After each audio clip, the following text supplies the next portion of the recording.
আজকে আমরা সাইয়েদনা ওমরে ফারুকের বায়োগ্রাফি সম্পর্কে জানব। ওমরে ফারুক রাদিয়াল্লাহু তাআলা আনহু, the super hero of this Ummah. এই উম্মার সুপার হিরো তিনি, ঠিক কিনা? ওনার মুখের আগে লাঠি চলতো বেশি। সুবহানাল্লাহ পড়বেন না? মাঝে মাঝে লাঠি চালানোরও দরকার আছে না নাই? সাইয়েদনা ওমরে ফারুক আমাদের জন্য অনুপ্রেরণা। Is the real super hero of Muslim Ummah. তিনি এই উম্মার রিয়েল সুপার হিরো। এজন্য ওনার জীবনী থেকে আমরা কিছু শিক্ষা নেওয়ার চেষ্টা করব ইনশাআল্লাহ। পড়ে সাইয়েদনা ওমরে ফারুক কিভাবে ইসলাম ধর্ম গ্রহণ করলেন, কিভাবে বিশ্বনবীর প্রাণের কলিজার টুকরা হলেন, এটা দিয়ে আমরা শুরু করি। আল্লাহ তাআলা সাইয়েদনা ওমরে ফারুকের হৃদয়ের মধ্যে 3টা ধাক্কা মেরেছেন, ইমানের ধাক্কা। আওয়াজ করে বলতে হবে কয়টা? জোরে বলেন তো কয়টা? 3টা ইমানি ধাক্কা। এক হচ্ছে বিশ্বনবীর দোয়ার ধাক্কা। এক কি? দোয়ার ধাক্কা। 2 হচ্ছে সূরা হাক্কা দিয়ে দিয়েছেন আল্লাহ এক ধাক্কা। সুবহানাল্লাহ পড়বেন না?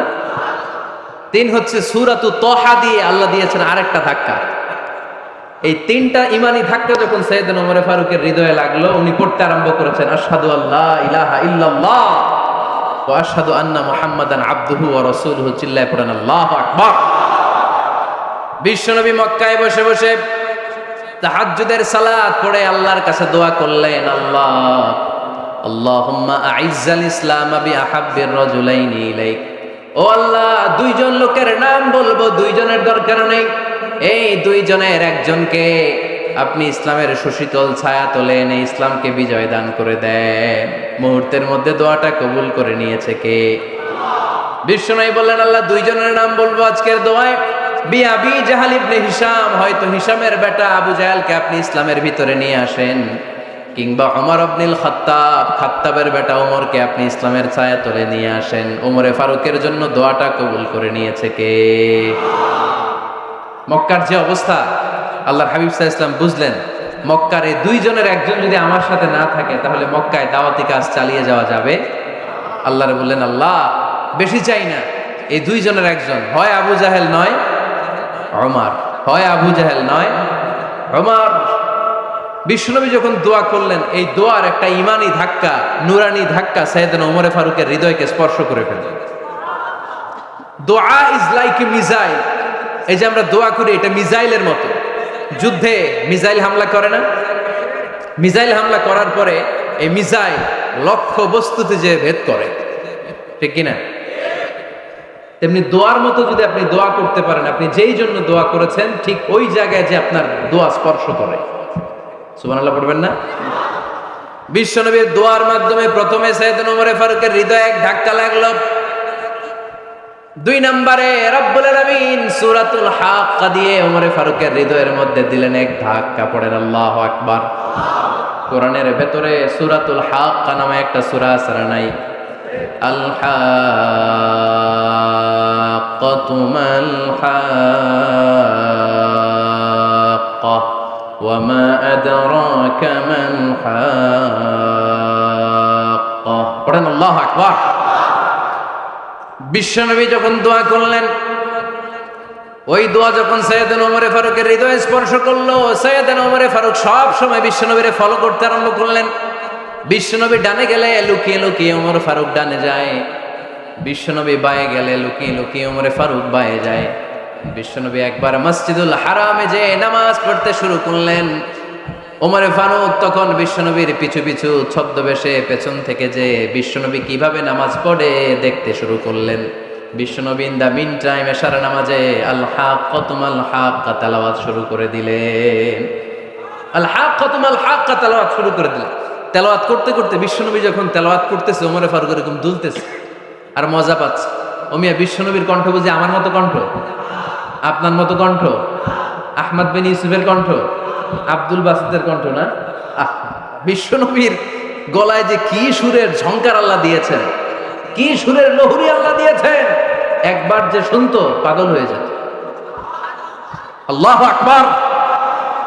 বিশ্বনবী সূরা হাক্কা মন্ত্রমুগ্ধ তেলাওয়াতে, মন্ত্রমুগ্ধ সুর দিয়ে, মন্ত্রমুগ্ধ কণ্ঠ দিয়ে তেলাওয়াত করতে লাগলেন। এশার সালাতে ওমরে ফারুক দুলতে লাগলেন। ওমরে ফারুক যত শুনেন অবাক হয়ে যায়, যত শুনেন অবাক হয়ে যায়, যতই শুনে অবাক। কিরে? কারণ তিনি আরবি ভাষা বুঝতেন, এত সুন্দর শব্দের গাঁথুনি। এত প্রাঞ্জল বর্ণনা, এত সুন্দর অন্তমিল, এটা কবিতা না হয়ে পারে না। উনি মনে মনে ভাবলেন এটা মনে হয় কবিতা, it might be poem, it could be poem. Muhammad মনে হয় কবি হয়ে গেছে, তার কাব্য প্রতিভা দিয়ে সে এটা বানিয়েছে। তা না হলে এত সুন্দর কথা এটা কবিতা না হয়ে পারে। ইন দ্য মিন টাইম বিশ্বনবী কিন্তু দেখতেছে না যে পেছনে ওমর, বিশ্বনবী তেলাওয়াত করছিলেন। ইন দ্য মিন টাইম বিশ্বনবী পড়ছিলেন ওমা হুয়া বিকাউলি শাইরিন কলিলাম মা তুমিনুন। এই আয়াতের অর্থ হলো এটা কোনো কবির কথা নয়, খুব অল্প সংখ্যক লোকই তোমরা ঈমান আনো। সুবহানাল্লাহ পড়ে। এটাকে বলে কোইন্সিডেন্ট।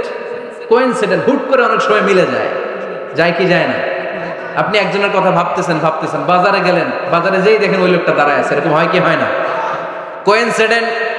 ওমরে ফারুক মনে মনে যেটা ভাবতেছে ওই কথা দিয়ে বিশ্বনবী তেলাওয়াত করতেছে। আল্লাহু আকবার। বিশ্বনবী যে আয়াত তেলাওয়াত করছিলেন, আয়াতের অর্থ হলো এটা কোনো কবির বানানো কবিতা না, খুব অল্প সংখ্যক লোকই তোমরা ঈমান আনো। ওমরে ফারুক আটকে উঠলেন, থমকে দাঁড়ালেন। ঘটনা কি? আমি মনে মনে ভাবলাম কি এত সুন্দর কথা, এটা তো মানুষের কথা হতে পারে না, এটা নিশ্চয়ই কবিতা, কবির কথা। কিন্তু মুহাম্মদ এখন আবার পড়তেছে ওমা হুয়া বিকাউলি শাইর, এটা কোনো শায়েরের কবির কথা নয়। কলিলাম মা তুমিনুন, অল্পই তোমরা ঈমান আনো। তার মানে আমার মনে যা চলে মুহাম্মদ এটা টের পায়। মুহাম্মদ গণক। নাউজুবিল্লাহ পড়বেন না? মুহাম্মদ অনেক বড় মাপের একজন গণক।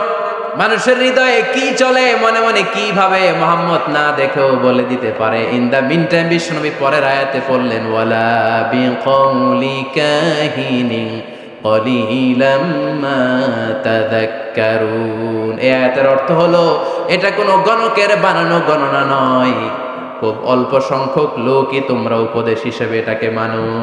সুবহানাল্লাহ পড়েন। এবার আর ওমরে ফারুকের সহ্য হয় না, কি আজীব তামাশা।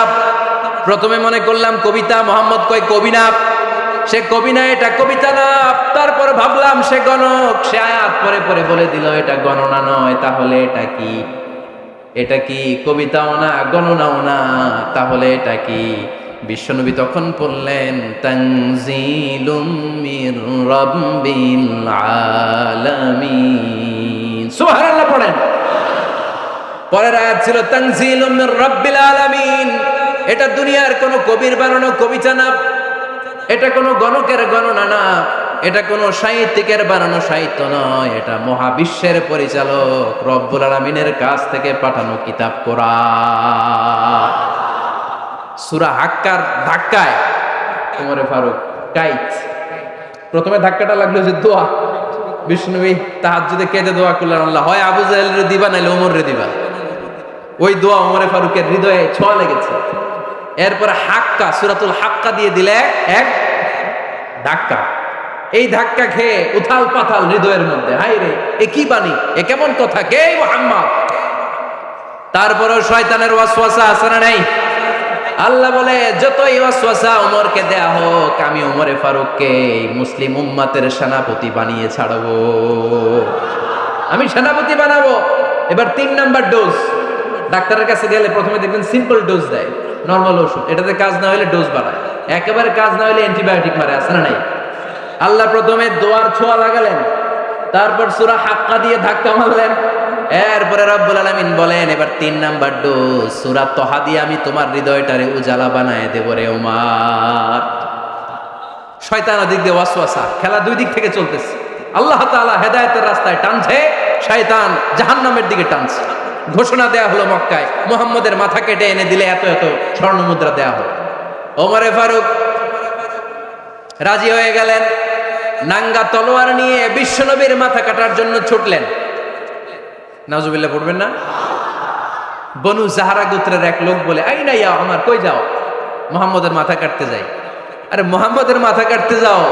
তোমার বোন ফাতিমা বিনতে খাত্তাব আর তোমার বোন জামাই সাঈদ কদ সাবা, এরা তো ধর্ম ত্যাগ করে ফেলছে, এটা তো আমাদের ধর্ম ত্যাগ করে মুহাম্মদের ফলোয়ার হয়ে গেছে।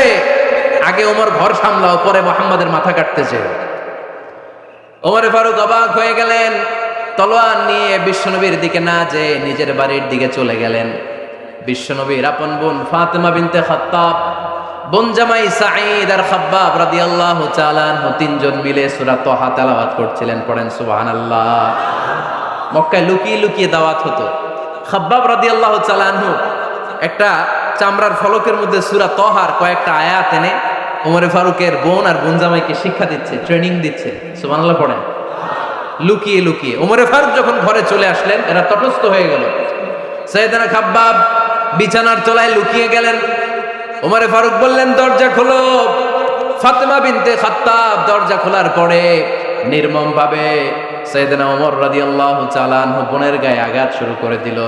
বোন জামাইকে আহত করতে শুরু করলো আর বলতে শুরু করলো, তোরা পাগল হলি কেন? কি আছে ওই মুহাম্মাদের মধ্যে? কি জাদু নিয়ে এসেছে? সে যাই বলে লোকজন পাগল হয়ে যায়, সবাই তার উপর কালিমা পড়ে ঈমান এনে ফেলে। কি এমন জিনিস তোদের কাছে আছে যেটা দেখে মুহাম্মদকে তোরা ভালোবাসলি? কি আছে? কি পড়তেছিলি আমারে দেখা। ফাতেমা বলে, ইন্নাকা রিজসুন লা ইয়ামাসসুহু ইল্লাল মুতাহহারুন। ও আমার ভাই ওমর, তুমি নাপাক। তুমি কি? লা ইয়ামাসসুহু ইল্লাল মুতাহহারুন, পবিত্রতা অর্জন না করে এই কোরআন ধরা যায় না। সুবহানাল্লাহ পড়েন। ওমরে ফারুক গোসল করে আসলেন, কারণ ধাক্কা তো আগে কয়েকটা খাইছে। কথা বুঝেন নাই বোধহয়। প্রথমে দোয়ার ধাক্কা, পরে কোন সূরা দিয়ে ধাক্কা? হাক্কা দিয়ে ধাক্কা। 3 নম্বরে এখন আরেকটা ধাক্কা খাবে। গোসল করে আসলেন। ফাতেমা বিনতে খাত্তাব বললেন, গোসল যখন করে এসেছেন, এই নেন। ওমরে ফারুক এবার চামড়ার কাপড়ের মধ্যে সূরা তহার প্রথম আয়াতের দিকে নজর করলেন। নজর করেই কোরআনের প্রেমে পড়ে গেলেন। পড়েন সুবহানাল্লাহ। ওমর ফারুক পড়তে আরম্ভ করলেন, তহা মা আনজালনা আলাইকাল কুরআনা লিতাশকা ইল্লা তাযকিরাতাল লিমান ইয়াখশা তানজিলাম মিম্মান খালাকাল আরদা ওয়াস সামাওয়াতিল উলা। সুবহানাল্লাহ পড়েন। উনি পড়তে আরম্ভ করলেন, তহা মা আনজালনা আলাইকাল কুরআনা লিতাশকা, এই কোরআনকে আমি তোমাদের হতভাগ্য জাতি হিসেবে দুনিয়ায় থাকার জন্য পাঠাই নাই। এটা রব্বুল আলামিনের পক্ষ থেকে এসেছে।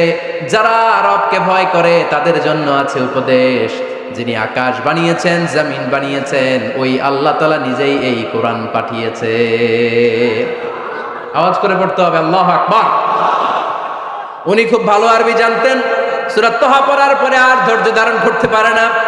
ওমর ফারুক ছোট্ট বাচ্চার মতো কান্না শুরু করে দিলেন। আল্লাহু আকবার। সূরা তহাটা হাতে নিয়ে, তলোয়ারটা হাতে নিয়ে বিশ্বনবীর দিকে ছুটতে আরম্ভ করলেন। আইনা মুহাম্মদ, কোথায় মুহাম্মদ? তোমরা আমাকে মুহাম্মাদের কাছে নিয়ে চলো। বিশ্বনবী তখন সাফা পাহাড়ের পাদদেশে দারুল আরকাম ইবনে আলকামের ঘরে লুকিয়ে লুকিয়ে কোরআনের দাওয়াত দিতেন। ওমরে ফারুককে পাগলের মতো ছুটে আসতে দেখে বিশ্বনবীর চাচা হামজা ইবনে আব্দুল মুত্তালিব বলল, নবী আপনি পালান। ওই যে খাত্তাবের বেটা ওমর আপনাকে অপমান করার জন্য, আক্রমণ করার জন্য তেড়ে এসেছে। সাহাবীরা বললেন, নবী আপনি পালিয়ে যান, আমরা সামাল দেব। বিশ্বনবী বললেন, না আমি পালাবো না, বরং তোমরা সরে যাও। ওমর ইবনে আল খাত্তাবকে আমার দরবার পর্যন্ত আসতে দাও। আমার তো মনে হচ্ছে ওই যে তাহাজ্জুদের নামাজ শেষে চোখের পানি ছেড়ে যে আমি আল্লাহর কাছে দোয়া করেছি, আজকে আমার ওই দোয়াটা কবুল হতে শুরু করেছে। আমার তো মনে হচ্ছে আমার দোয়া কবুল হবে, আসতে দাও।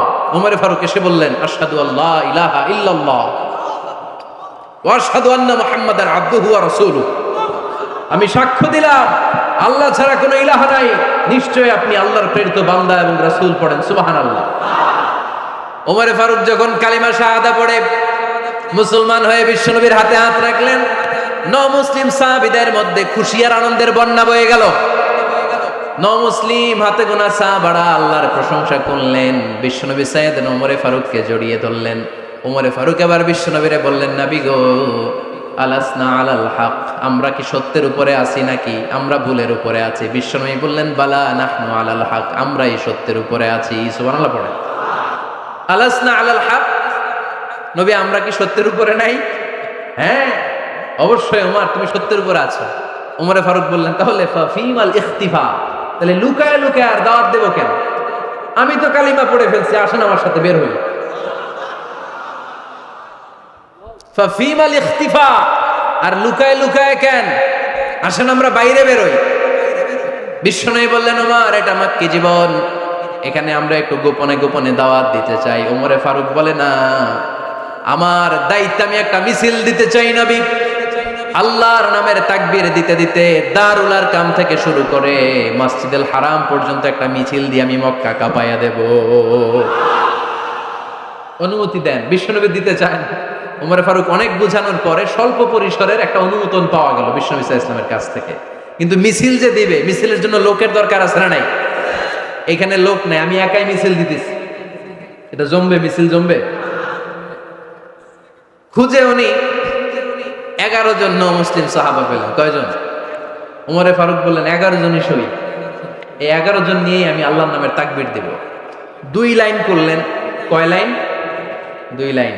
পেছনে 6 জন, আর এই লাইনের নেতা বানালেন বিশ্বনবীর চাচা হামজাকে রাদিয়াল্লাহু তাআলা আনহু। আর সামনে 5 জন, তার আগে দাঁড়ালেন উনি নিজেই। তাহলে 6 6 12। বললেন এই 2 লাইনই আমরা তাকবীর দিতে দিতে, বেশি না, এই দারুল আরকামের ঘর থেকে, আপনারা জানেন যে সাফা মারওয়া এখন যে সাই হয়, এই সাফার পাদদেশে ছিল দারুল আরকামের ঘর। উনি বললেন এখান থেকে ওই যে কাবার গিলাফ দেখা যায়, কাবার গিলাফ পর্যন্ত আমরা এই তাকবীর নিয়ে ওখানে যাব। সুবহানাল্লাহ পড়বেন না? ওখানে উনি দাঁড়িয়ে ছোট্ট একটা ভাষণ দিয়েছিলেন। উনি বলেছিলেন, মান আরাদা আন তাসকুলা উম্মু ওয়া ইয়াতামা ওয়ালাদু ওয়া তারমিলা যাওজাতুহু ফালিয়াসুদ্দানি। খেয়াল করে শুনেন, কান দুইটা খরগোশের কানের মতো খাড়া করেন। উনি এক বাক্যের একটা ভাষণ দিলেন। ভাষণ দিতে জানলে বড় ভাষণ দেয়া লাগে না। এক বাক্যের ভাষণ দিয়ে গোটা বিশ্বকে ঝাঁকুনি মারা যায়। চিল্লায় বলো ঠিক কিনা? ওমরে ফারুক এক বাক্যের একটা ছোট্ট ভাষণ দিলেন। মান আরাদা আন তাসকুলা উম্মু, কে আছো মায়ের এই মক্কায়, কে আছো মায়ের বুক খালি করতে চাও? ইয়াতামা ওয়ালাদু, কে আছো বাচ্চাগুলারে, নিজের সন্তানগুলোরে ইয়াতিম বানাতে চাও? কে আছো তারমিলা যাওজাতুহু, নিজের স্ত্রীকে বিধবা বানাতে চাও? ফালিয়া সুদ্দানি, বুকের পাটা থাকলে আমি ওমর রে থামাও। ফালিয়া সুদ্দানি, দেখি মক্কায় কার এত বড় বুকের পাটা। কে আছো মায়ের বুক খালি করতে চাও, সন্তান রে এতিম বানাতে চাও, স্ত্রীকে বিধবা বানাতে চাও? ফালিয়া সুদ্দানি, পারলে আমারে ঠেকাও। এই বলে উনি আল্লাহু আকবার, আল্লাহু আকবার, আল্লাহু আকবার বলে স্লোগান শুরু করে দিলেন। এক এক স্লোগানে মক্কার মরুজমিন থারথার করে কাঁপতে আরম্ভ করলো। এই মিছিল মক্কার কেউ দেয় না। মিছিলের আওয়াজ শুনে আবু জাহেল বাইরিস, উতবা বাইরিস, শাইবা, ওয়ালিদ ইবনে মুগিরা সব বের হয়েছে। কিরে, আমার এলাকায় এত বড় স্লোগান, কার এত সাহস? বের হয়ে দেখে মিছিলের সামনে ওমর। ওমর রে দেখে দিছে একদম। কারণ ওমরে ফারুককে থামানোর মতো বাপের বেটা মক্কায় দ্বিতীয়টা কেউ ছিল না। আওয়াজ করে বলেন ঠিক কিনা? ওমরে ফারুক আল্লাহু আকবার, আল্লাহু আকবার বলে স্লোগান দিতে দিতে মসজিদুল হারামের ভেতরে ঢুকে গেল। কাবার গিলাফ ধরার পরে সেদিন মিছিল থেমেছে। ওই আল্লাহর নামের স্লোগান সেদিন কেউ থামাতে পারে নাই, কিয়ামত পর্যন্ত কেউ থামাতে পারবে না। চিল্লায় বলো ঠিক কিনা?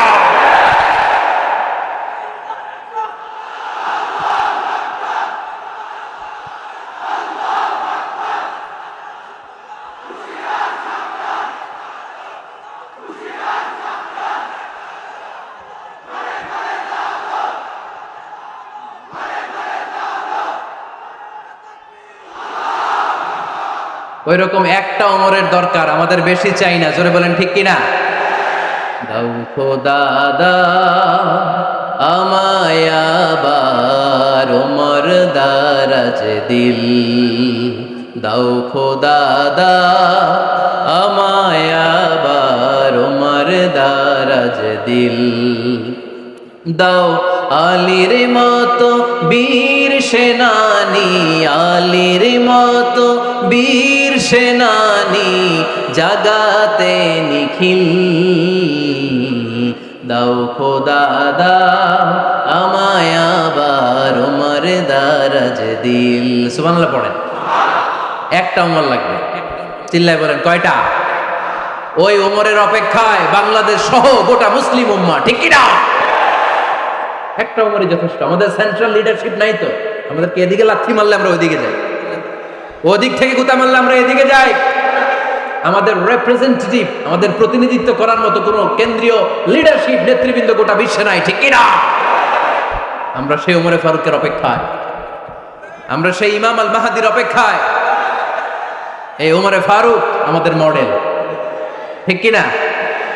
থার্ড ইন পজিশন, এই পুরা উম্মতের মধ্যে ওনার পজিশন নাম্বার 3। 1 নাম্বার পজিশন বিশ্বনবীর, কার? 2 নাম্বার পজিশন কার? আবু বকর। 3 নাম্বার পজিশন কার? ওমরে ফারুকের। বিশ্বনবী বলতেন লা নবিয়্যা বা'দি, লা নবিয়্যা বা'দি, আমার পরে কোনো নবী নাই। ওয়ালা রাসূলা, আমার পরে কোনো রাসূলও নাই। আমার নবীর পরে আর কোনো নবী আছে? আমার নবীর পরে আর কোনো রাসূল আছে? এই যে কাদিয়ানি যে একটা সম্প্রদায় আছে, এরা কি মুসলিম নাকি অমুসলিম? মুসলিম সম্প্রদায়ের সাথে এদের কোনো সম্পর্ক নাই। চিল্লা বলেন ঠিক কিনা? এরা যদি মুসলমান হতে চায়, আমার নবী দ্য লাস্ট মেসেঞ্জার বিশ্বনবীকে খাতামুন নবী হিসেবে সংবাদ সম্মেলন করে গোটা বিশ্বকে জানায় দিতে হবে, তারপরে তাদেরকে আমরা মুসলিম হিসেবে স্বীকৃতি দিব। চিল্লা বলেন ঠিক কিনা? তা না হলে তারা কোন ধর্মের এটাকে জানায় দিতে হবে। No inferiority complex, no identity crisis. Identity ক্রাইসিসে থাকা যাবে না। আপনারা কোন ধর্মের এটা জানায় দেন। আপনারা বিশ্বনবীরও শেষ নবী মানবেন না, আবার মুসলিম বলেও নিজেদেরকে ট্যাগ লাগাতে চাইবেন। সাধারণ মুসলমানরা এটা এই ধোঁকাবাজি মানে না। চিল্লায় বলেন ঠিক কিনা? আমার নবীর পরে কোনো নবী নাই, আমার রাসূলের পরে কোনো রাসূল নাই, ঠিক কিনা? আল্লাহর হাবিব বলতেন লাউ কানা বা'দি নাবিয়্যুন লাকানা উমর, তবে আমার পরে যদি নবী হওয়ার যোগ্যতা কারো থাকে, আমার ওমরের ওই যোগ্যতা আছে। সুবহানাল্লাহ পড়েন। প্রভু তুমি বলেছ রাসূল দেবে না, বলনি দেবে না ওমর, বলনি দেবে না হামজা তারি, খালিদ বিজয় সমর। প্রভু তুমি বলেছ রাসূল দেবে না, বলনি দেবে না ওমর, বলনি দেবে না হামজা তারি, খালিদ বিজয় সমর। প্রভু তুমি বলেছ রাসূল দেবে না। সুবহানাল্লাহ পড়েন। এজন্য আমরা একটা ওমর চাই। কয়টা? বেশি লাগবে? নেতার মতো নেতা কয়টা লাগে? জোরে বলেন কয়টা? Enough, that's enough. Omar Farooq our super hero. ওনার সাথে বিশ্বনবী সাল্লাল্লাহু আলাইহি ওয়াসাল্লামের মুসাহারার সম্পর্ক ছিল। ওমরে ফারুক যে বিশ্বনবীর শ্বশুর, এটা অনেকে জানেই না। ওমরে ফারুক রাদিয়াল্লাহু তাআলা আনহু বিশ্বনবীর শ্বশুর ছিলেন। এটা আজকে নতুন শুনছেন। কে কে হাত তোলেন? দেখছেন হুজুর? সঠিক বলছি না আমি? অনেকে আমরা জানি না। মাশাআল্লাহ, জানতে লজ্জা নাই, শিখতে লজ্জা নাই। লজ্জা হচ্ছে অজ্ঞতায় আর মূর্খতায়, ঠিক কি না? আমরা শিখতে রাজি আছি। যে কথা বলে আমরা তার ছাত্র। আমার আগে হুজুর কথা বলতেছিলেন, আমরা ছিলাম ছাত্র। এখন আমি কথা বলতেছি, এখন আমরা সবাই হয়ে গেছি ছাত্র, ঠিক কি না? যিনি বলেন তিনি শিক্ষক, বাকিরা আমরা ছাত্র, ঠিক কি না? 4 খলিফার 2 খলিফা, ইসলামের 4 খলিফার 2 খলিফা বিশ্বনবীর মেয়ের জামাই, আর বাকি 2 খলিফা বিশ্বনবীর শ্বশুর। সুবহানাল্লাহ পড়েন। সাইয়েদনা আলী রাদিয়াল্লাহু তাআলা আনহু, সাইয়েদনা উসমান যুন-নূরাইন বিশ্বনবীর মেয়ের জামাই। উসমান রাদিয়াল্লাহু তাআলা আনহুর কাছে বিশ্বনবী 2 মেয়েকে বিয়ে দিয়েছিলেন। একজন মারা যাওয়ার পরে আরেকজন। বিশ্বনবী বলেছেন এরপরে আরেকটা থাকলে ওইটারও বিয়ে দিতাম। সুবহানাল্লাহ পড়বেন না? 2 জন ছিল মেয়ের জামাই আর 2 জন ছিল শ্বশুর। সাইয়েদনা আবু বকর শ্বশুর, বিশ্বনবীর স্ত্রী আম্মা জান আয়েশা রাদিয়াল্লাহু তাআলা আনহার বাবা। বিশ্বনবীর স্ত্রী আম্মা জান হাফসা রাদিয়াল্লাহু তাআলা আনহার বাবা ছিল সাইয়েদনা ওমর ফারুক। চিল্লায় পড়েন আল্লাহু আকবার। জানো তো পজিশন না? সাইয়্যিদু কুহুলিল জান্নাহ, জান্নাতে যত নারীরা যাবে, নারীদের সর্দারিনী হবে সাইয়্যিদাতুনা ফাতেমা রাদিয়াল্লাহু তাআলা আনহা।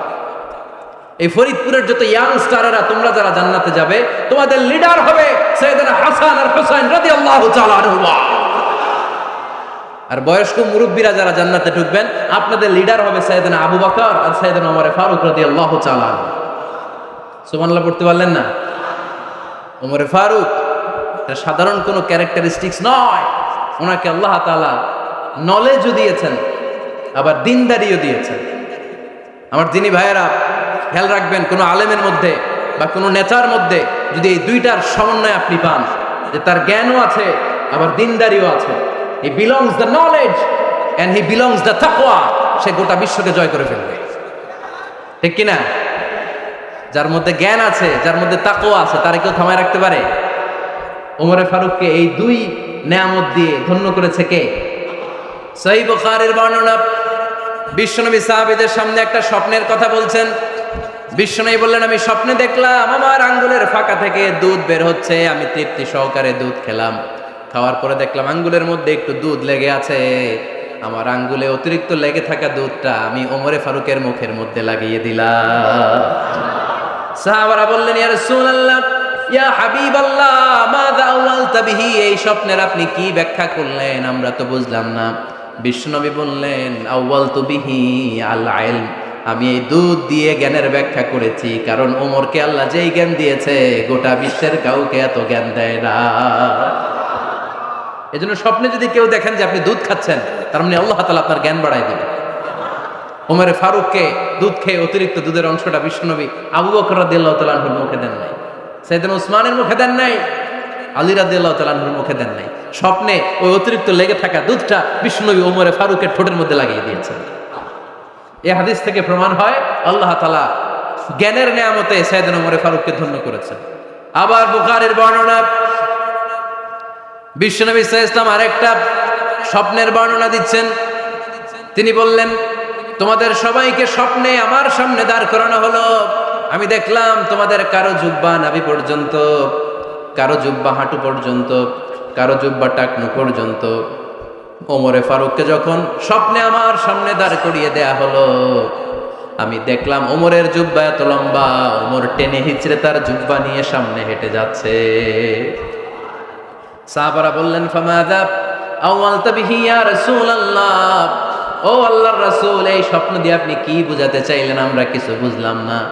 বিশ্বনবী বললেন, আউয়ালতু বিহি আদ-দীন, আমি এই হাদিসের দ্বারা দিনের ব্যাখ্যা করলাম, যার জামা যত লম্বা তার দিনদারি তত বেশি। সুবহানাল্লাহ, আসতে পড়েন। স্বপ্নে দেখলেন কোন সাহাবীর জুব্বা নাভি, কোন সাহাবীরটা হাঁটু, কারোটা টাকনু, কিন্তু ওমরে ফারুকের জুব্বা এত লম্বা, ইয়াজুরু থাওবাহু, তিনি তার জুব্বা টেনে হিচড়ে যাচ্ছেন। বিশ্বনবী বললেন, এটা দ্বারা আমি দিন, আমি তাকওয়া, দিনদারি, তাকওয়া, এটার ব্যাখ্যা করেছি। তার মানে ওমরে ফারুকের তাকওয়ার সামনে সব তাকওয়া পানি হয়ে যাবে। কোন সুবহানাল্লাহ। আল্লাহ তাআলা সাইয়েদনা ওমরে ফারুককে দ্বীনের জ্ঞান দিয়েছেন, তাকওয়া দিয়েছেন। যুবক ভাইয়েরা, যাকে আল্লাহ তাআলা দ্বীনের জ্ঞান দেয়, যাকে আল্লাহ তাআলা তাকওয়ার এই গুণ দিয়ে সমৃদ্ধ করে, তার জন্য গোটা বিশ্বের সব দরজাগুলোকে ওপেন করে দেয় কে? কত বড় মুত্তাকি ছিলেন সাইয়েদনা ওমরে ফারুক। মদিনার সমাজে কয়জন মুনাফিক ছিল বিশ্বনবী ছাড়া কেউ বলতে পারতেন না। বিশ্বনবী কোন সাহাবীকে মুনাফিকদের লিস্ট দিয়ে যান নাই, একজন সাহাবী ছাড়া। দেখি কেউ বলতে পারেন কিনা ওই সাহাবীর নাম? কি নাম? হুযায়ফা ইবনুল ইয়ামান রাদিয়াল্লাহু তাআলা আনহু। ওনাকে বলা হতো সাহিবু সিররি রাসূলিল্লাহ, আল্লাহ রাসূল সাল্লাল্লাহু আলাইহি ওয়াসাল্লামের গোপন তথ্যের ধারক বাহক। সুবহানাল্লাহ পড়বেন না? বিশ্বনবী ইন্তেকালের আগে মদিনার সমাজে মোট কয়জন মুনাফিক আছে, এই তথ্য আবু বকরকে বলেন নাই, ওমর রাদিয়াল্লাহু তাআলা আনহুকে বলেন নাই, উসমান রাদিয়াল্লাহু তাআলা আনহু, আলী রাদিয়াল্লাহু তাআলা আনহু, আশারাতুল মুবাশশিরিনা বিল জান্নাহ কোন সাহাবীকে বলেন নাই। শুধুমাত্র কেবলমাত্র একমাত্র হুযায়ফা ইবনুল ইয়ামান রাদিয়াল্লাহু তাআলা আনহুর কাছে মুনাফিকদের লিস্টে বিশ্বনবী দিয়ে গিয়েছে। সুবহানাল্লাহ পড়ে। মদিনায় কারা কারা মুনাফিক কেউ জানতো না, হুযায়ফা ছাড়া। কে ছাড়া? নামটা আজকে মুখস্থ করেন, যাতে অন্য কোনো ওয়াজে কেউ জিজ্ঞেস করলে বলতে পারেন। মুনাফিকদের লিস্ট যে সাহাবীর কাছে বিশ্বনবী দিয়ে গিয়েছিলেন, সাহাবীর নাম কি? নাম, নামটা কেমন লাগে? ভাল লাগে? অনেকে আমারে জিজ্ঞেস করে, হুজুর আমার ছেলে হবে আগামী মাসে, একটা নাম দেন। নাম দিয়ে দিলাম হুযায়ফা। যাদের হবে ছেলে, এলাকা যাদের নেক্সট কয়েক মাসে ছেলে হবে, খালি হুযায়ফা চলবে। কি চলবে? ভাল লাগে? নামটা ভাল লাগে? রাইখেন, অনেক সুন্দর নাম। উনি জানতেন মুনাফিক কারা। দেখেন ওমরে ফারুকের তাকওয়ার লেভেলটা কত হাই। ওমরে ফারুক একদিন হুযায়ফা রাদিয়াল্লাহু তাআলা আনহুর কাছে গেলেন, যে বললেন, হুযায়ফা, বিশ্বনবী ইন্তেকালের আগে মুনাফিকদের নামের লিস্টটা কারো কাছে দেয় নাই, আমার জানা নাই, সাইয়েদনা আবু বকরের জানা নাই, কোন সাহাবীর জানা নাই, তুমি ছাড়া। আমি তোমার কাছে জানতে চাই, আমি ওমরের নামটা ওই মুনাফিকদের খাতায় আছে কিনা আমার একটু বলো। আমার ওমরের নামটা ওই মুনাফিকদের লিস্টিতে একটু আছে কিনা, নামটা একটু বলো। যদি থাকে আমি ভালো হয়ে যাব। আমি নেফাকে দূর করে পাক্কা মুমিন হতে চাই। আমার নাম যদি মুনাফিকের লিস্টে থাকে আমি তো শেষ। হুযায়ফা চোখের পানি ছেড়ে দিয়ে বলে, আমিরুল মুমিনিন, কেমন প্রশ্ন করলেন আপনি? আপনি বিশ্বনবীর শ্বশুর, এই উম্মতে আপনার পজিশন 3 নাম্বার। আপনারে মুনাফিকরা ভয় পায়, শয়তান আপনারে ভয় পায়। আপনি জান্নাতে সব বয়স্ক লোকদেরকে নিয়ে জান্নাতের মধ্যে আগে আগে ঢুকবেন, কেমন করে মুনাফিকদের কাতারে আপনার নাম থাকতে পারে ওমর? সুবহানাল্লাহ পড়ো। কি বিনয়ী, কি তাকওয়া! হুযায়ফাকে যে ধরতেন, হুযায়ফা একটু বলো না আমার নামটা মুনাফিকদের লিস্টিতে আছে কিনা। ওমরে ফারুকের যদি এই টেনশন থাকে যে আমি মুনাফিক হয়ে গেলাম কিনা, আমাদের এই টেনশন থাকার দরকার আছে না নাই? হ্যাঁ, যেন সব সময় আল্লাহর কাছে দোয়া করতে হবে, আল্লাহ তুমি নেফাকি থেকে আমাদেরকে বাঁচাও। আরো জোরে পড়েন আমিন। ওমরে ফারুক রাদিয়াল্লাহু তাআলা আনহু আমাদের সুপার হিরো, আমাদের সবাই বলেন আমাদের। উনি কত বড় সুপার হিরো শুনেন। উনি জুমার খুতবা দিচ্ছেন। কি দিচ্ছেন? মসজিদে নববীতে খুতবার মাঝখানে হঠাৎ বললেন, ইয়া সারিয়াতাল জাবাল, ইয়া সারিয়াত ইবনে জানিমিল জাবাল। এই কথা বলেই আবার খুতবা দিতে শুরু করলেন। ওনার এই ইয়া সারিয়াত ইবনে জানিমিল জাবালের সাথে আগের কথারও কোনো মিল নাই, পরের কথারও কোনো মিল নাই। জুমার নামাজের পর মুসল্লি সাহাবারা ধরলেন, বললেন, ইয়া আমিরাল মুমিনিন। খুতবার মাঝখানে হঠাৎ করে ইয়া সারিয়াত ইবনে জানিমিল জাবাল বলে আপনি চিৎকার করলেন কেন? আপনার এই বাক্যের সাথে আপনার খুতবার আগের বাক্যের কোনো মিল নাই, আপনার খুতবার পরের বাক্যেরও কোনো মিল নাই। এই কথা আপনি কারে বললেন, কারে উদ্দেশ্য করে বললেন? এই কথার তাৎপর্য কি আমাদেরকে বুঝিয়ে বলেন।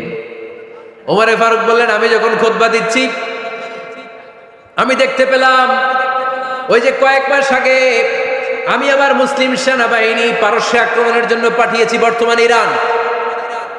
ইরানের ওই বিশাল এলাকাতে পারস্যে আমি আমার ব্যাটালিয়ন পাঠিয়েছি। আমি হঠাৎ করে দেখতে পেলাম আমার মুসলিম বাহিনীর সেনাপতি যুদ্ধের এক পর্যায়ে তার ডানে আছে উপত্যকা, বায়ে আছে পাহাড়। সে পাহাড়ি রাস্তা ছেড়ে দিয়ে উপত্যকার দিকে যেতে শুরু করেছে। আমি দেখতে পেলাম আমার মুসলিম বাহিনী যদি উপত্যকার দিকে ছুটে বেড়ায়, কাফির মুশরিকরা আমার মুসলিম বাহিনীকে কচুকাটা করে ফেলবে। তাই আমি এখান থেকে তাদেরকে কমান্ড দিয়ে বলেছি, ইয়া সারিয়াতাল জাবাল, উপত্যকার দিকে নয় পাহাড়ের দিকে যাও, তাহলেই তোমাদের বিজয় নিশ্চিত হয়ে যাবে। উপত্যকার দিকে যেও না, ইলাল জাবাল, ইলা সারিয়াতিল জাবাল, পাহাড়ের দিকে ছোট। সাহাবারা অবাক, ঘটনা কি? উনি বসে আছেন মদিনায় মসজিদে নববীর মিম্বারে দাঁড়িয়ে, উনি যদি ইয়া সারিয়াতাল জাবাল বলে এটা কি ইরানে যাবে নাকি? ও মিয়া, তখনকার সময়ে বর্তমানের মতো মোবাইল ছিল নাকি? ইন্টারনেট ছিল নাকি? কিছু ছিল? খালি মুখে আমি যদি বলি ইয়া সারিয়াতাল জাবাল, এটা ইরানে যাবে, ইন্ডিয়ায় যাবে, ঢাকায় তো যাবে না, ফরিদপুর শহরেই তো বসবে না, ঠিক কিনা? কিন্তু এটা আমিরুল মুমিনিন বিশ্বাসী সাহাবারা বিশ্বাস করে নিল। কিছু মুনাফিক ছিল, এরা কয় না ঝামেলাস, এটা তো সম্ভব না। এক কাজ করি, এই সেনাপতি যখন বিজয়ী বেশে মদিনায় ফিরে আসবে আর আমরা ধরবো। এরা দিন গুনতে লাগলো, এই সেনাপতি মুসলিম বাহিনী নিয়ে পারস্য জয় করে কবে ফিরে আসবে। এই মুনাফিকের দলগুলো কখনো সেনাবাহিনীকে অভ্যর্থনা জানাতে যেত না, কিন্তু এইবার সবার আগে মদিনার উপকণ্ঠে যে সেনাপতিদেরকে অভ্যর্থনা জানানোর জন্য ফুল নিয়ে রেডি।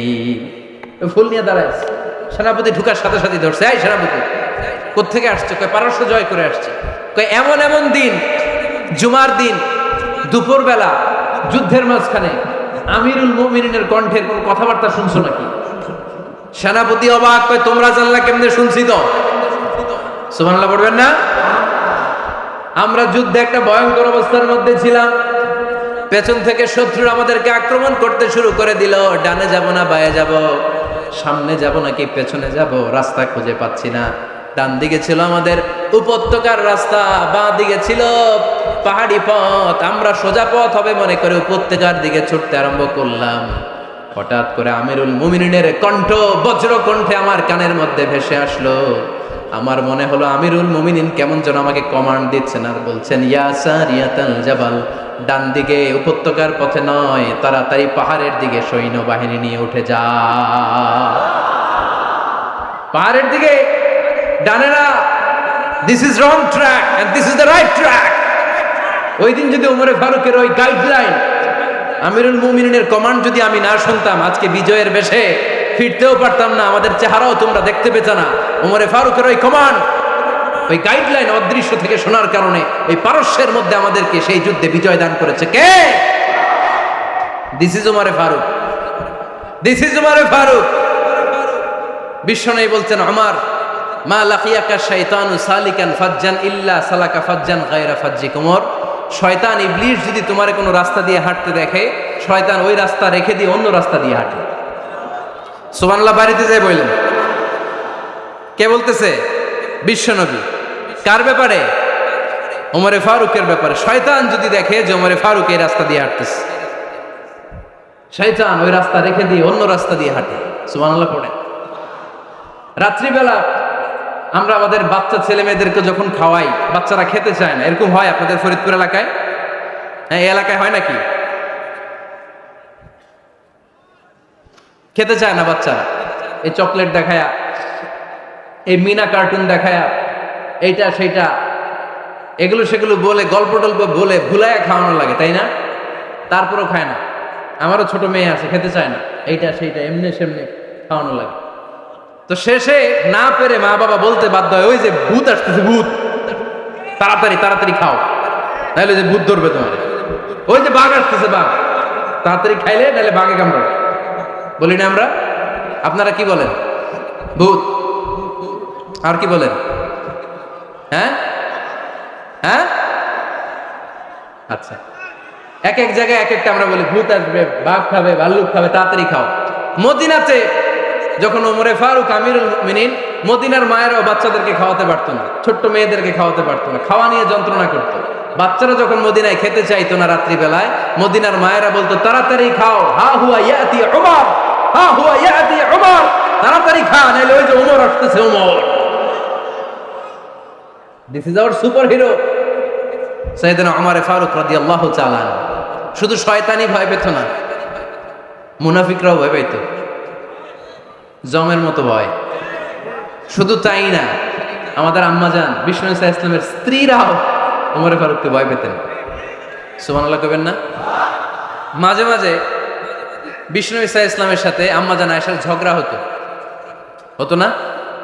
আপনাদের ফ্যামিলিতে ঝগড়া হয়? হয় না? হয় না? কার কার দেখি? ওরে আল্লাহ, অনেক আল্লাহর ওলি আছে তো জায়গায়, ঝগড়া হয় না? কি কথা কয়, ঝগড়া হয় না বলে? বিশ্বনবীর ফ্যামিলিতে ঝগড়া হয়, আপনার ফ্যামিলিতে হয় না? মিষ্টি ঝগড়া। আর ও বিয়েই করে নাই,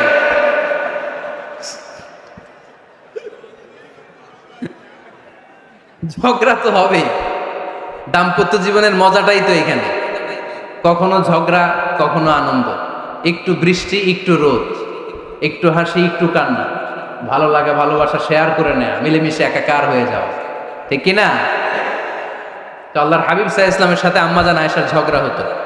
তো একদিন ঝগড়া হয়ে দুইজন রেগে আছে। খবরদার, দুইজন রেগে থাকবেন না, একজন রাগলে আরেকজন থেমে যাবেন, কারণ এই ছোট্ট ঝগড়া থেকে এটা অনেক সময় বিচ্ছেদের দিকে গড়ায়। আমার প্রিয় ফরিদপুরবাসী, ভাবি রেগে গেলে আপনি রাইগেন না, ওই দিন আপনি একটু ঠান্ডা থাকেন। আবার আপনি রেগে গেলে, আমার মাইকের আওয়াজ যদি ভাবিরা শুনেন, আপনারা রেগে যায় না, একটু ঠান্ডা থাকবেন। দুইজনে রেগে গেলে তো তৃতীয় বিশ্বযুদ্ধ শুরু হবে, তাই না? একজন রেগে গেলে আরেকজন ঠান্ডা, কারণ এই সামান্য ঝগড়া থেকে ইগোর কারণে এটা বিচ্ছেদ আর ডিভোর্স পর্যন্ত গড়ায়। আর শয়তান এখানে উস্কানি দেয়, কারণ ইমানদারদের ফ্যামিলি ভাঙতে পারলে শয়তান সবচেয়ে বড় খুশি হয়, আর ইমানদারদের ফ্যামিলি টিকে থাকলে খুশি হয়ে যায় কে? আম্মাজান আয়েশা রাদিয়াল্লাহু তাআলা আনহার সাথে বিষ্ণু ইসা ইসলামের ঝগড়া হতো মাঝে মাঝে। একবার ঝগড়া হলো, বিষ্ণু ইসা ইসলামও রাগ, আম্মাজান আয়েশাও রাগ। তো বিষ্ণুই বললেন, আয়েশা, ঝগড়া করে আর কতক্ষণ থাকবো, আসো মিটমাট করি। আয়েশা রাদিয়াল্লাহু বললেন, ঠিক আছে, মিটমাট করুন। তো বিষ্ণু ইসা ইসলাম বললেন, মিটমাটের জন্য কারে ডাকবো? ওমর রে ডাকি। কয় না, ওমর রে না, ওমর গালিজ, ওমর অনেক রাগে, আমার ডর লাগে। কয় তাহলে তোমার আব্বারে ডাকি, কয় ডাকি। কি খুশি, মেয়েদের মধ্যে এই অভ্যাসটা আছে না নাই? তাহলে তোমার আব্বারে ডাকি, ডাকেন। ডেকে নিয়ে আসা হলো।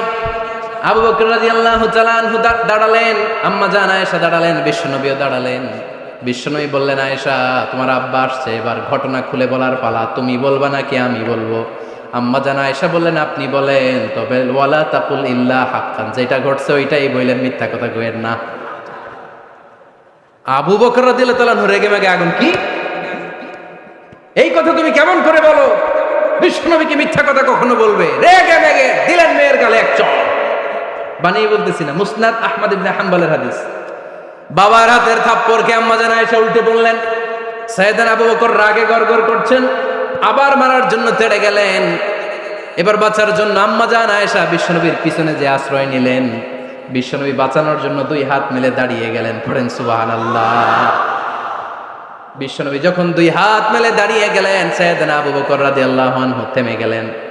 সাইয়েদনা আবু বকর রাদিয়াল্লাহু তাআলা আনহু ঘর থেকে বের হয়ে বারান্দায় দাঁড়ালেন। পড়েন সুবহানাল্লাহ। এবার বিশ্বনবী আম্মা জান আয়েশার কাছে যেয়ে বলেন, ইয়া আয়েশা কাইফা রাআইতিনি আনকাসতুকি মিনার রাজুল, দেখছো কেমনে বাঁচাইলাম? আমি না থাকলে ভর্তা বানাই ফেলতো আজকে। আমি বাঁচাইছি তোমারে, আমি আমার লগে ঝগড়া করো তুমি। লজ্জায় পড়ে আম্মা জান আয়েশা খিলখিল করে হেসে দিলেন, বিশ্বনবীও হেসে দিলেন। দুইজনের হাসির মধুর আওয়াজ শুনে সাইয়েদনা আবু বকর বাইরে থেকে অবাক, কিরে এতক্ষণ না ঝড় তুফান, এখন দেখি হাসি। সালাম দিয়ে অনুমতি নিয়ে ভিতরে ঢুকলেন। ঢুকে দেখেন আম্মা জান আয়েশাও হাসে, বিশ্বনবীও হাসে। এ হাসি দেখে আবু বকর রাদিয়াল্লাহু আনহু হেসে দিলেন। আরশের উপর থেকে খুশি হয়ে গেলেন কে? এবার সাইয়েদনা আবু বকর রাদিয়াল্লাহু তাআলা আনহু বললেন, ইয়া রাসূলুল্লাহ আশরিকানি ফি সিলমিকুমা কামা আশরাকতুমানি ফি হারবিকুমা।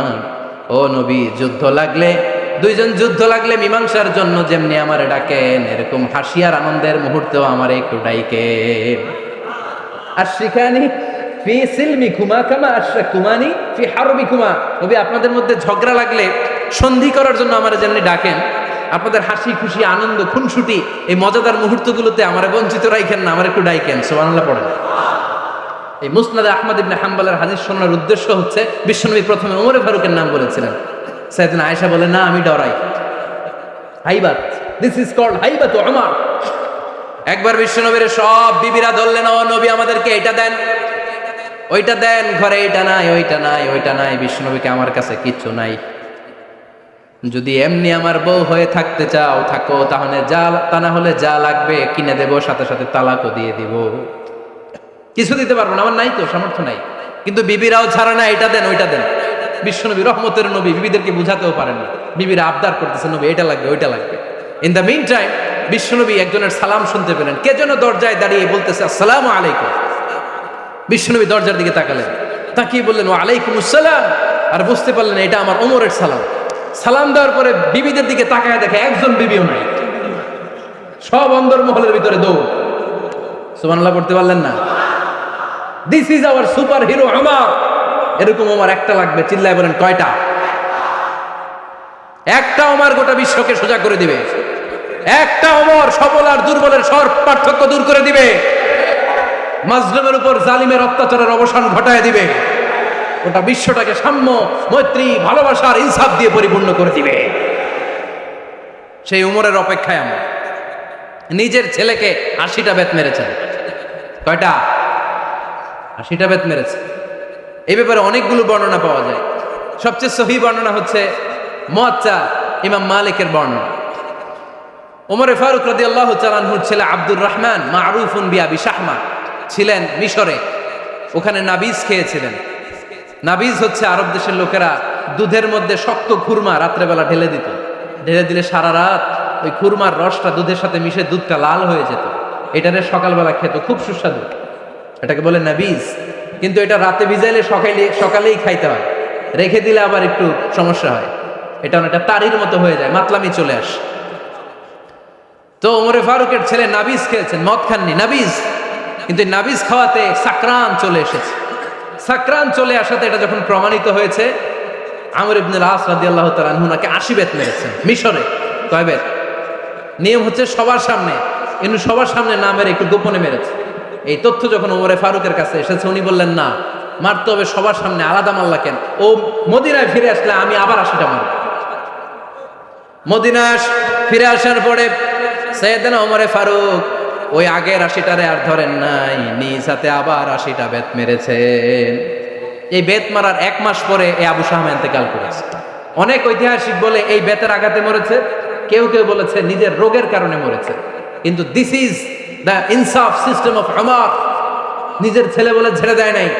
এখন নিজের ছেলে হইলে 7 খুন মাফ, নেতার ছেলে হইলে 10 খুন মাফ, এলাকার মোড়লের ছেলে হইলে 10 খুন মাফ। নো পার্সিয়ালিটি ইন ইসলাম। ইসলামে পার্সিয়ালিটি নাই।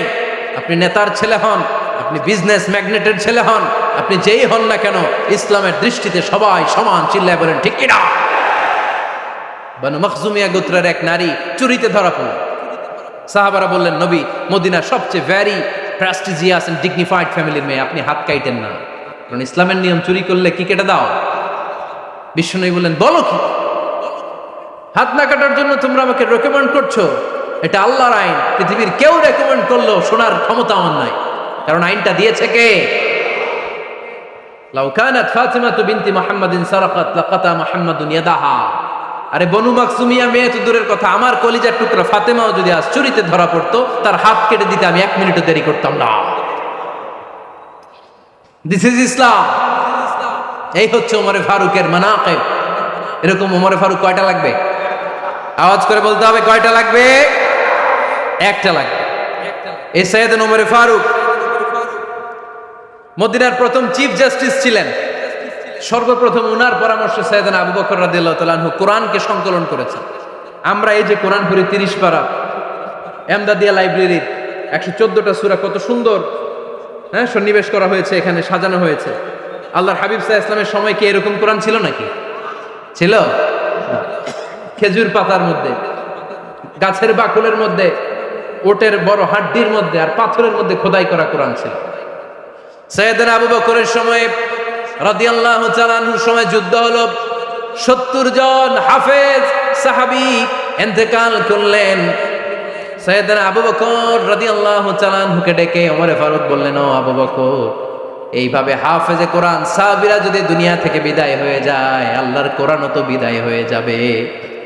আমার পরামর্শ হলো আপনি সব বয়োজ্যেষ্ঠ সাহাবীদেরকে একসাথে করে কোরআনের সব কাগজগুলোকে একসাথে করে একটা নির্ধারিত কপির মধ্যে কোরআনকে সংকলন করে ফেলে। সাইয়েদনা আবু বকর বললেন, যেটা আমার নবী করে না, এটা আমি কেমনে করি? কিন্তু ওমরে ফারুক নাছোড়বান্দা বলে, না, এটা করলে কোনো খারাপ হবে না, ভালোই হবে। মুসলিম উম্মার জন্য এক জায়গায় কোরআন সন্নিবেশিত থাকবে, আপনি করেন। সাইয়েদনা আবু বকর রাজি হয় না, ওমরে ফারুকও ছাড়ে না। ওমরে ফারুক বলতে বলতে বলতে বলতে এমন ভাবে সাইয়েদনা আবু বকর রাদিয়াল্লাহু তাআলা আনহুকে ধরলেন, সব শেষে সাইয়েদনা আবু বকর ওমরে ফারুকের কথায় কোরআন সংকলনে রাজি হয়ে গেলেন। পড়েন সুবহানাল্লাহ। উনি বললেন, ওমর যখন আমাকে বারবার বুঝাতে লাগলো, আল্লাহ তাআলা আমার হৃদয়টা ওমরের কথা শোনার জন্য খুলে দিলেন। আল্লাহ তাআলা কেমন যেন আমাকে ইলহাম করলেন, আবু বকর করো, এই কাজের মধ্য দিয়ে আমি আমার কোরআনকে গোটা বিশ্বে জীবিত রেখে দেব। This is Umar. এই যে আমরা হিজরি সনের যে আমরা গণনা করি, এই হিজরি সনের প্রবর্তক হচ্ছে সাইয়েদনা ওমরে ফারুক। সুবহানাল্লাহ নাই? আপনাদের মনোযোগ আছে না গেছে? কই ঘুমায় গেলেন মনে হয়? তাকবীর দেন তো একজন আওয়াজ করে।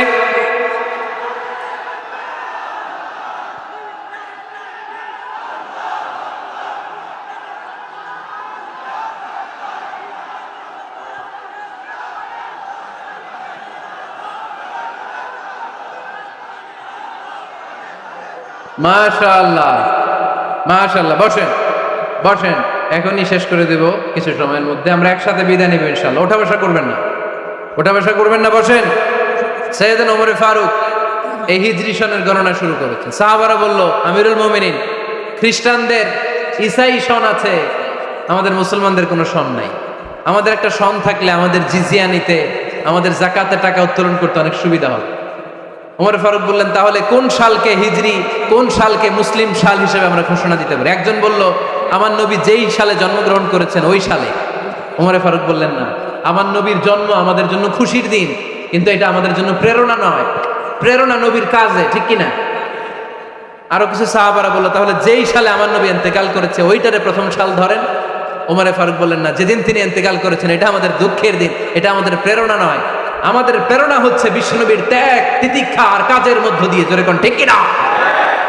ওমরে ফারুক বললেন, যেদিন বিশ্বনবী ইসলাম রক্ষায় নিজের মাতৃভূমি ছেড়ে মক্কা থেকে মদিনায় গিয়েছেন, ওই দিনটাকে হিজরি প্রথম দিন ধরে আমরা হিজরি সাল গণনা করে শুরু করে দেব। ওইটাই হচ্ছে হিজরি সন। সেখান থেকে হিজরি সনের প্রবর্তন করেছেন সাইয়েদনা ওমর ফারুক রাদিয়াল্লাহু তাআলা আনহু। এই যে স্টেট গভর্নমেন্ট, এই যে প্রিজন, জেলখানা, ক্যান্টনমেন্ট, সচিবালয়, গণভবন, বঙ্গভবন, মুক্তিযোদ্ধাদের ভাতা, রাষ্ট্রীয় ভাতা, এই সব নিয়ন্ত্রণ সাইয়েদনা ওমর ফারুক তার রাষ্ট্রীয় আমলে তিনি নিজে করেছেন। চিল্লায় পড়েন আল্লাহু আকবার। মুসলমানদের আলাদা কারেন্সি, নিজস্ব মুদ্রা ব্যবস্থা নিজে চালু করেছেন। সৈনিকদের মধ্যে যারা বিবাহিত, প্রতি 6 মাস অন্তর অন্তর 1 মাসের ছুটি কাটাতে তারা ফিরে আসবে, সাইয়েদনা ওমর ফারুক চালু করেছেন। চিল্লায় আওয়াজ করে পড়েন আল্লাহু আকবার। এই যে আমরা 20 রাকাত সালাতুত তারাবি পড়ি রমাদানে, করেন না আপনারা? এটা সাইয়েদনা ওমর ফারুক চালু করেছে। সুবহানাল্লাহ পড়তে পারলেন না? কোরআনে মোট 22টা আয়াত আছে যেখানে সাহাবারা ইনডিসিশনে ভুগছিলেন। বিশ্বনবীর মত একটা, ওমর ফারুকের মত আর একটা। এই 22 জায়গায় আল্লাহ তাআলা বিশ্বনবীর মতের পক্ষে আয়াত নাজিল না করে ওমর ফারুকের মতের পক্ষে কোরআনের আয়াত নাজিল করেছেন। আওয়াজ করে পড়েন আল্লাহু আকবার। এদিকে উঠলেন কেন আপনারা? যারা উঠছেন আমার দিকে তাকান।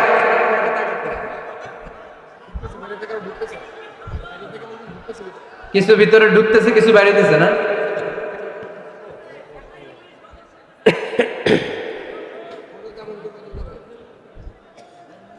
সাইয়েদনা ওমর ফারুক, আমরা সাহাবীদের জীবন চরিত পড়তে চাই না, কত যে অনুপ্রেরণামূলক দৃষ্টান্ত সাইয়েদনা ওমর ফারুক আমাদের জন্য রেখে গিয়েছে। ওমর ফারুক যখন খলিফা, দিনের বেলায় যদি রাষ্ট্রে কোনো নিয়ম জারি করতেন, দিনের বেলায় জনগণকে কোনো বিষয়ে যদি নিষেধ করতেন, রাত্রে বেলায় খাওয়ার সময় ফ্যামিলি মেম্বারদের সবাইকে বলতেন, এই দিনের বেলা আমি জনগণকে এই কাজ করতে নিষেধ করেছি, তোমরা আমার ফ্যামিলি মেম্বার, খবরদার তোমরা এই কাজ করো না। জনগণ করলে যতটুকু শাস্তি, তোরা করলে পাবি ডবল শাস্তি। সুবহানাল্লাহ কইবেন না? আমাদের নেতারা ওই বাড়ির বিচার করে, ওই বাড়ির মাইয়ার বিচার, ওই বাড়ির পোলার বিচার, নিজের পোলা গাঞ্জা টানে, আসরা নাই? নিজের মেয়ে অপরাধ করে, আসরা নাই? কি নেতা ছিলেন ওমর ফারুক! আগে নিজের ঘর সামলিয়েছেন, আগে নিজেকে সামলিয়েছেন, নিজের ঘর ঠিক করেছেন। বলেছেন জনগণ করলে যত ব্যাদ, তোরা করলে ডবল ব্যাদ। দিস ইজ কল লিডার, ঠিক কিনা?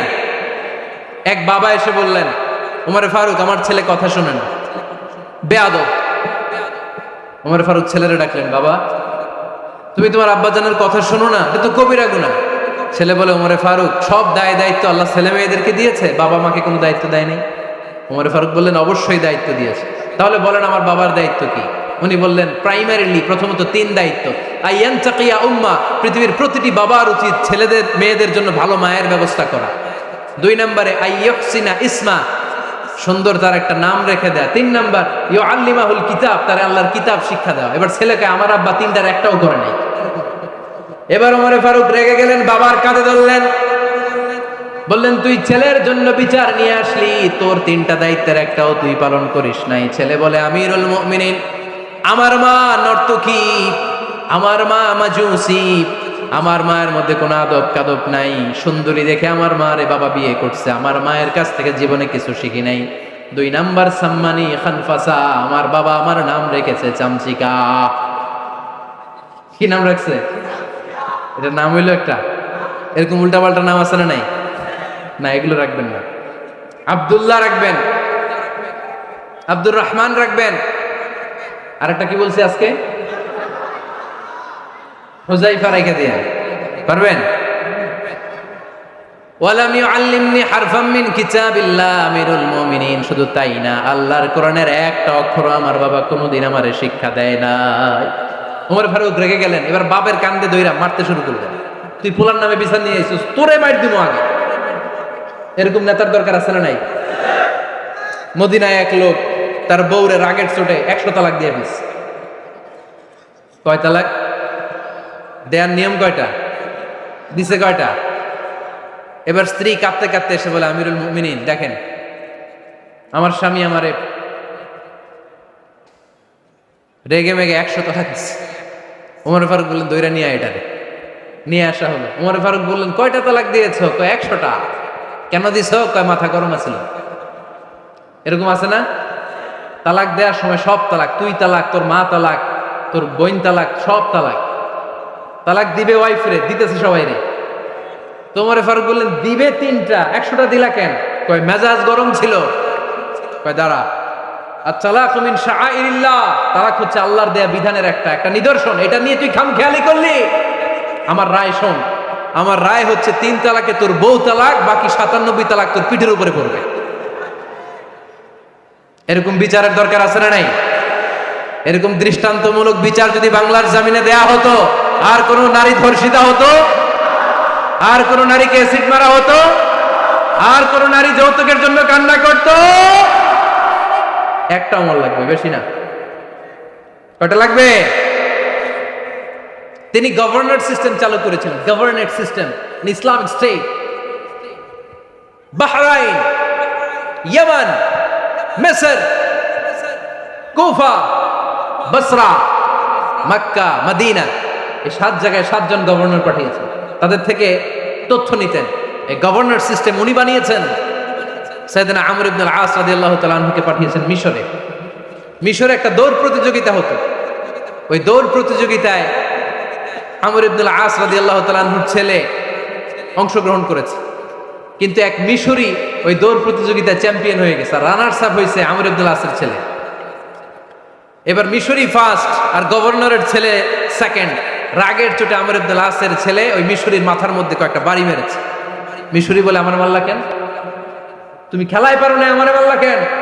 কয়, আনা ইবনুল আকরামিন, আমি গভর্নরের পোলা, আমি যা বলবো এটাই হবে, আমার উপরে কথা নাই। মিশরি ওইখানে আর ঝগড়া বাঁধায় নাই, মনে দুঃখ নিয়ে মদিনায় চলে আসলেন। এসে বললেন, আমিরুল মুমিনিন, আপনি আমর ইবনুল আস রাদিয়াল্লাহু তাআলা আনহুকে মিশরের গভর্নর বানিয়ে পাঠিয়েছেন। একটা প্রতিযোগিতায় আমি চ্যাম্পিয়ন হয়েছি, ওনার ছেলে হয়েছে রানার আপ। কেন সে চ্যাম্পিয়ন হতে পারে নাই? এই কারণে আমার মাথায় লাঠি দিয়ে 3টা বাড়ি মেরে বিচারটা দিছে কার দরবারে? কথা বুঝেন নাই বোধহয়? ওমর ফারুকের দরবার। ওমর ফারুক বললেন, তাই আগামী বছরের অমুক তারিখ আমি সব গভর্নরদেরকে ডেকে হিসাব নেই, তো ওই দিন তুই থাকবি, পারবি না?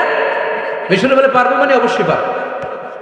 ওই দিন 7 রাজ্য থেকে 7 গভর্নর হাজির, গভর্নরদের ছেলেরাও হাজির, মিশরীয় হাজির। 7 গভর্নরের কাছ থেকে 7 এলাকার খোঁজ খবর নেয়ার পরে ওমরে ফারুক বললেন, আইনাল মিসরি, মিশরি লোকটা কই, এদিকে আয়। মিশরি সামনে আসার পরে বলল, আমর ইবনুল আস, তুমি মিশরের গভর্নর, তোমার ছেলে সহ তুমি আসো। আমর ইবনুল আস এসে সামনে বসে রইলেন। এবার বললেন, ও আমর ইবনুল আসের ছেলে, তুমি নাকি ইবনুল আকরামিন গভর্নরের ছেলে, তুমি যা বলবা মিশরে নাকি তাই হবে, তোমার নাকি অনেক দাপট। নিজে একটা লাঠি এনে মিশরীর হাতে দিয়ে বলল, এবার তোর মাথায় যতটা মারছে তুই ততটা গুনে গুনে মার, আমি দেখব। আমর ইবনুল আস দেখবে, আমর ইবনুল আসের ছেলেরে তুই এখানে মার। সে বলতেছে, থাক, আপনি বলছেন এতেই যথেষ্ট, মারা লাগবে না, আমি মাফ করে দিলাম। ওমরে ফারুক বলল, খবরদার, মার, মার ওর মাথার মধ্যে। মিশরি ওমরে ফারুকের ধমক শুনে ভয়ে ভয়ে 3টা বাড়ি মারল। এই বাড়ি মারা দেখেও ওমরে ফারুকের হৃদয় ঠান্ডা হয় নাই। লজ্জায় আমর ইবনুল আস, বয়স হয়ে গিয়েছে সাহাবা, মাথা তখন টাক, মাথায় চুল নাই, লজ্জায় মাথাটা হেট হয়ে মাথাটা নিচু করে রেখেছে। এবার রাগের চোটে ওমরে ফারুক বললেন, এবার আমর ইবনুল আসের টাক মাথার মধ্যে একটা মার। মা কেন ছেলেকে শিক্ষা দিতে পারে নাই? ইয়া আমর ইবনুল আস, মাতা জাআলতুমুন নাস আবিদা, তোমরা কখন মিশরীদেরকে নিজেদের দাস বানায় নিলা? ওয়াকাদ ওয়ালাদাতুম উম্মুহুম আহরারা, আর ওদের মায়েরা তো ওদেরকে স্বাধীন সন্তান হিসেবে প্রসব করেছে। মানুষদের উপর ক্ষমতাগিরি করার জন্য গভর্নর পাঠাই নাই। খবরদার, জনগণ তাদেরকে দেখভাল করার জন্য তোমাদেরকে পাঠানো হয়েছে, তাদের উপর কোনো অত্যাচার করার জন্য নয়। চিল্লায় বলেন ঠিক কি না? এরকম নেতা কয়টা লাগবে? কয়টা? ওই নেতার নাম কি? ওমর। হ্যাঁ, হুয়া ইয়াতি ওমর। 22 জায়গায় বিশ্বনবী কয় একটা, ওমরে ফারুক বলে আরেকটা। আল্লাহ বলে, বিশ্বনবী আপনার পক্ষে আমি আয়াত নাজিল করতে পারলাম না, আমি ওমরের পক্ষে নাজিল করে দিলাম। বিশ্বনবী বলতেন, ইন্নালি কুল্লি উম্মাতিন মুহাদ্দাস, সব উম্মতের মধ্যে, সব নবীতর উম্মতের মধ্য থেকে একজন করে আল্লাহ তাকে মুহাদ্দিস বানাতো। মুহাদ্দিস না, মুহাদ্দাস। মুহাদ্দাস মানে এমন লোক যিনি যা ভাবতো ওই ভাবনাটাই আল্লাহ আয়াত হিসেবে নাজিল করে দিতেন। বিশ্বনবী বলেন, আমার উম্মতের মধ্যে মুহাদ্দাস হচ্ছে সাইয়েদনা ওমর। মদিনার সবচেয়ে বড় মুনাফিকের নাম আব্দুল্লাহ ইবনে উবাই ইবনে সালুল, সব মুনাফিকদের সর্দার। কিন্তু এই মুনাফিকের ছেলেটা হলো পাক্কা ইমানদার। এই ছেলের নাম হলো আব্দুল্লাহ। আওয়াজ করে বলেন, ছেলের নাম কি? আব্দুল্লাহ ইবনে উবাই ইবনে সালুল, মুনাফিক সর্দার যখন ইন্তেকাল করলো, সাইয়েদনা আব্দুল্লাহ রাদিয়াল্লাহু তাআলা আনহু বিশ্বনবীর কাছে এসে চোখের পানি ছেড়ে ডেকে বলে, নবী আপনিও জানেন আমিও জানি, মদিনার সবাই জানে আমার আব্বা মুনাফিকদের সর্দার, কিন্তু আমার মন তো মানে না, আমার তো পিতা, আমার তো বাবা লাগে, আমার তো মন মানে না। আপনিও জানেন মুনাফিক, আমিও জানি মুনাফিক। নবী আপনার দরবারে কিছু আমি চাই না, আপনার গায়ের একটা জামা দেন, আপনার জামাটা পরিয়ে আমার বাবারে দাফন দিব। এর উসিলায় যদি আমার আব্বারে আল্লাহ মাফ করে দেয়, দয়ার নবী মায়ের নবী জামা খুলে দিয়ে দিলেন। পড়েন সুবহানাল্লাহ। আব্দুল্লাহ রাদিয়াল্লাহু তাআলা আবার আবদার চললেন, নবী জানি আমার বাবা মুনাফিক, কিন্তু আমার তো বাবা, আপনার দরবারে ফরিয়াদ, আপনি নিজে যে আমার বাবার জানাজার নামাজের ইমামতি করবেন। দয়ার নবী মায়ার নবী জানাজার নামাজে যেতে চাইলেন। ওমরে ফারুক বললেন, নবী না, খবরদার আপনি উবাই ইবনে সালুলের জানাজায় যাবেন না। বিশ্বনবী জোর করে যেতে চাইলেন। সাইয়েদনা ওমরে ফারুক বিশ্বনবীর জামা পেছন থেকে টেনে ধরলেন। আল্লাহু আকবার, টেনে ধরলেন, যাবেন না আপনি। ওমর ফারুকের হাত থেকে হ্যাচকা টান মেরে জুব্বা টান দিয়ে বিশ্বনবী জানাজায় চলে গেলেন।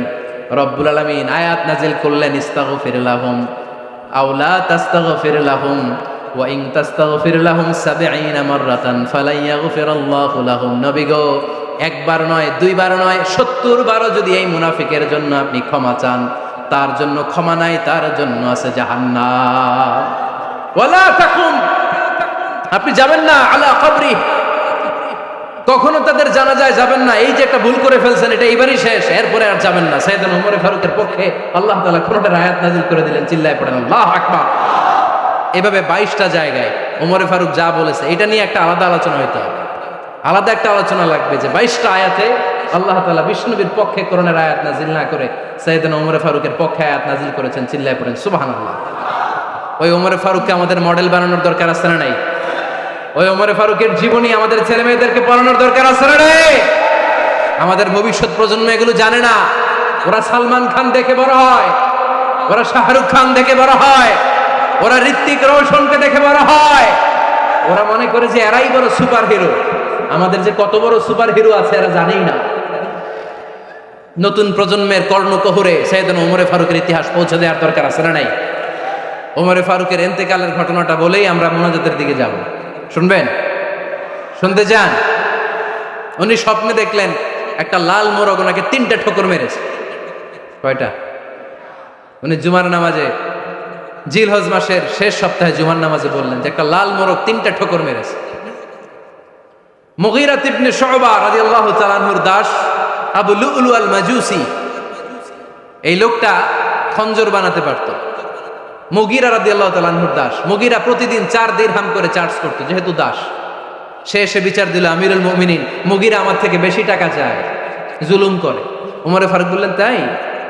তুমি কি কাজ জানো? বলে, আমি খঞ্জর বানাতে জানি। বাড়ি কই? পারস্য। আরে তুমি খঞ্জর বানাতে জানলে তো 4 দিরহাম অনেক কম, সে তো আরো বেশি টাকা নেওয়া দরকার ছিল তোমার থেকে। আবু লুলুর এই কথা পছন্দ হয় নাই। সে কয়, ওমর তুমি সবারে দয়া দেখাও, আর আমার ক্ষেত্রে কঠিন নিয়ম বানাইলা, দাঁড়াও এই নিয়ম তোমার আমি দেখাবো। এই রাগে সে বাড়িতে যে একটা খঞ্জর বানালো। কি বানালো? খঞ্জর চিনেন? ছোট্ট ছুরি। কিছুদিন আগে ওমানের সুলতান কাবুস ইন্তেকাল করেছে, জানেন আপনারা? ওনার এই কোমরের মধ্যে খঞ্জর থাকতো, ছবিতে দেখছেন? আরব শায়েখ যারা সুলতান আমির, কোমরে কি থাকে? ছোরা থাকে, খঞ্জর।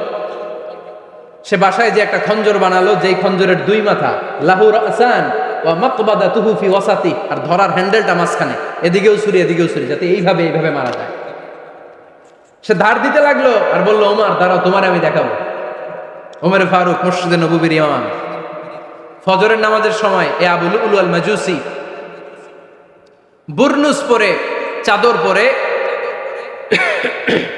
লুকিয়ে লুকিয়ে, সে অগ্নি উপাসক, মুমিন নয়, ওমর ফারুককে অ্যাটাক করার জন্য গেলেন মসজিদে নববীতে। ওয়াকানু ইউসাল্লুনা বিগালাস, তখন ওনারা অন্ধকারে নামাজ পড়ত। নামাজের সময় যখন হলো, লুকিয়ে লুকিয়ে প্রথম কাতারে ওমর ফারুকের পিছনে মুয়াজ্জিনের পাশেই দাঁড়ালেন, হাতে খঞ্জর, একামত হলো। ওমর ফারুক সালাত শুরু করলেন, ফজরের সালাত, আল্লাহু আকবার। নামাজ শুরু করলেন, সূরা ফাতিহা বললেন। আরেকটা সূরা যখন পড়তে যাবেন, in the mean time Abu Lulu এই খঞ্জর নিয়ে ওমর ফারুকের বুকের মধ্যে 3টা স্টেবিং করলেন। একটা মারলেন নাভির নিচে, মারার সাথে সাথে পাকস্থলী কেটে গেল। আরেকটা মারলেন পাজরে, পাজর ছিঁড়ে গেল। 3টা মারার পরে ওমর ফারুক বললেন, কাতালানি আল কাল, এক কুকুর আমাকে মেরে ফেলেছে। পেছন থেকে এক সাহাবীকে টান মেরে সামনের দিকে নিয়ে গেলেন, তুমি নামাজের ইমামতি করাও। আর ওমর ফারুককে বাকিরা ধরাধরি করে পেছনে নিতে আরম্ভ করলেন। আর এই আত্মাই আক্রমণ যে করেছে, সে কাতারের মাঝখান দিয়ে যেতে আরম্ভ করলো আর 2 দিকে ছুরি মারতে আরম্ভ করলো। 13 জন সাহাবীর গায়ে ছুরি মেরেছে, 7 জন সাহাবা স্পট ডেথ, জায়গায় মৃত্যু। এই ভয়ঙ্কর অবস্থা দেখে এক সাহাবী বুরনুস, এক ধরনের জুব্বা আছে মাথাওয়ালা, অনেকে জ্যাকেট পরছেন না এরকম মাথাওয়ালা, লম্বা জুব্বা আছে আরবরা শীতে পরে মাথাওয়ালা, এই মাথাওয়ালা জুব্বা বের করে এক সাহাবী জালের মতো তার দিকে উড়ায় মারল। ওই বুরনুসের মধ্যে পেঁচিয়ে আবু লুলু মাটিতে পড়ে গেল আর সুইসাইড করে ফেলল, নিজের বুকে নিজে মেরে আত্মহত্যা। যেই সাহাবীকে ইমামতির জন্য দাঁড় করালেন, উনি ছোট্ট সূরা দিয়ে, প্রথম রাকাতে সূরা আল কাউসার, দ্বিতীয় রাকাতে সূরাতুল ইখলাস দিয়ে নামাজ শেষ। ওমর ফারুক বেহুশ। ওমর ফারুক কি? বেহুশ।